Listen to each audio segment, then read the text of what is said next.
नमस्कार।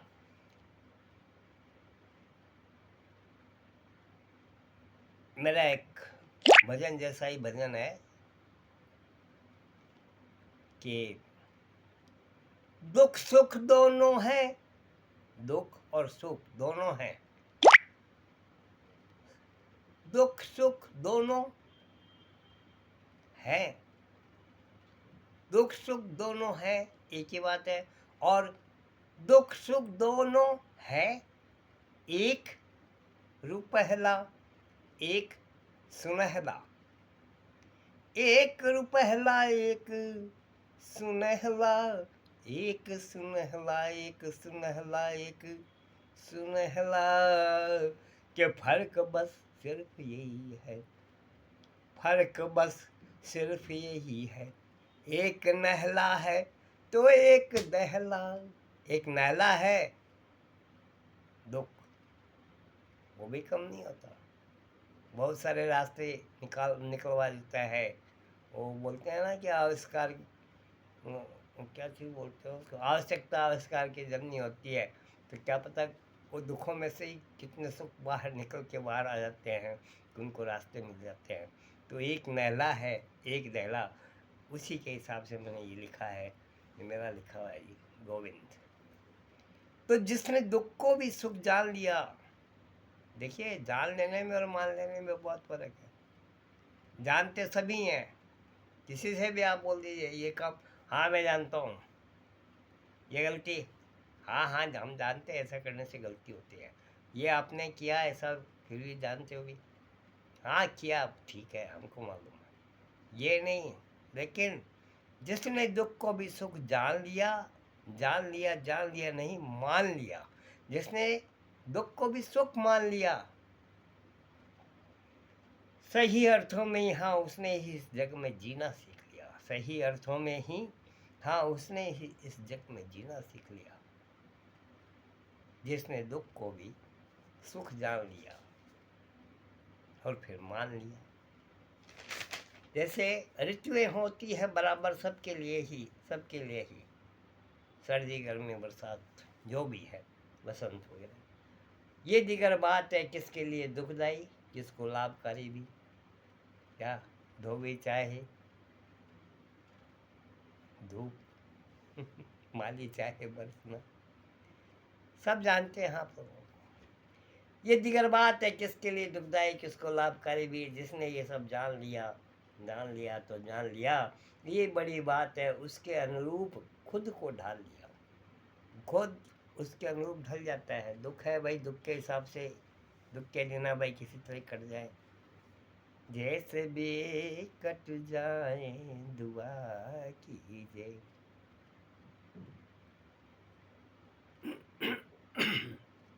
तो धन दौलत जो बढ़े और बढ़े है कर्म उसी का, धन दौलत हो जाती है फिर खर्चा हो जाती है, फिर आदमी 100 से फिर 10 की गिनती पे आ जाता है, फिर 20 50 करते करते चढ़ता है, फिर नीचे गिरता है, फिर 80 पे आके रुक जाता है।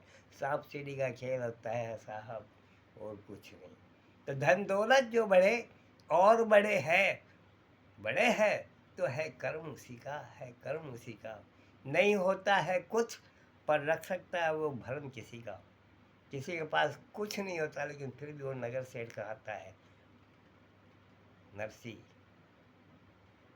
था तो भी नगर सेठ था, जब कुछ नहीं रहा तब भी बोलते थे अरे वो हुंडी लिखवाना है तो सेठ तो हमारे यहाँ भाई नरसी है, आज कुछ भी नहीं है, लोग जानते हैं वही बोलते हैं। क्यों बोलते हैं,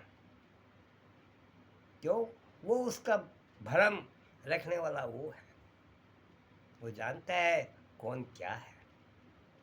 तो धन दौलत जो बड़े और बड़े है कर्म उसी का, है कर्म उसी का, नहीं होता है कुछ पर रख सकता है वो भरम किसी का, वो भरम उसी का, किसने कि जिसने दुख को भी सुख जान लिया, उसको जान लिया, उसको मान लिया। नरसिंह जी के पास आ गए, साहब मैं क्या करूँ, साधु भूखे हैं, वह भगवान ने भेजा है, कुछ रास्ता बनाया होगा, क्या करूँ, ये गले पड़ रहे हैं, लिखना ही पड़ेगा। लिख दिया उन्होंने, हरी हुंडी से कार महाराज रे सामरा गिरधारी। हमने तो कर दिया, अब तेरा काम आएगा। हम सेठ हैं, तुम मुनीम है हमारा। चलिए वो कोई बात नहीं है। पार करवा ही देता है किसी गरीब मजबूर बेसहारा की नैया। वो बहुत बहुत पहुंचा हुआ है, जिसको बोलते हैं हम लोग, वो भाई उसकी क्या बात है, वो बहुत पहुंचा हुआ है, वो कुछ भी करवा सकता है। तो पार करवा ही देता है किसी गरीब मजबूर बेसहारा की नैया। चाहे ना रहे पास भाई बंधु सखा और पैसा ना रुपया, आ ही जाता है चुपके से ये सामने दाता चुकाने उधार। उस मजबूर का खाता और लगा देता ही है पार उसकी नैया।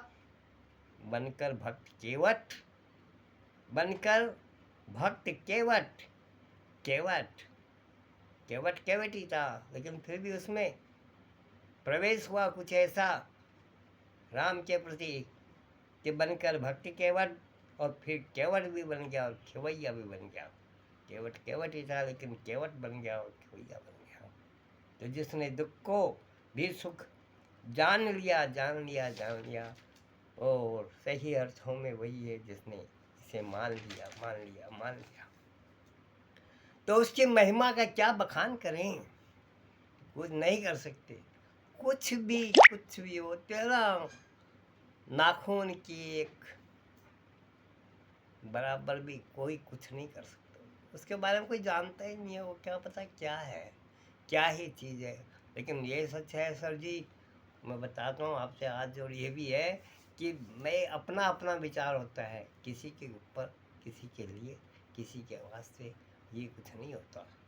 ये खुद की आत्मचिंतन की बात होती है, वही बातें निकल के सामने आती है, वही लिखवाता है। लिखने वाला कोई नहीं होता। खुद लिख दे आदमी नहीं। उसकी महिमा का क्या बखान करे, ना समझ में कुछ भी आता है।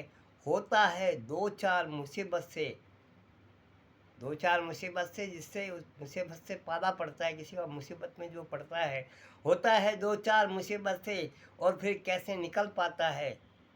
तब उसको पता लगता है कि कोई तो था जिसने मुझे निकाला। दया और कर्म कृपा उसकी, दया उसी की दया होती है, और कर्म उसी का रहम, कृपा उसी की होती है। तो दया और कर्म कृपा उसकी से वो खुद दो चार होता है। जिसको मुसीबत आई है, वो जब उससे दो चार होता है और जब निकल जाता है, तब उसे फिर दो चार होता है, पता लगता है कि नहीं, दो चार होना मतलब जानकारी होना। तभी वो करता है नमन। ऐसे कोई किसी को नहीं मानता, चमत्कार को नमस्कार होता है भाई साहब। तभी वो करता है नमन, और सजने में झुकता है, और सजदे में झुकता है। तो जिसने दुख को भी सुख जान लिया, जान लिया, जान लिया, सही अर्थों में उस है, उसने ही जीना सीख लिया। जिसने दुख को भी सुख जान लिया, सुख मान लिया। नमस्ते।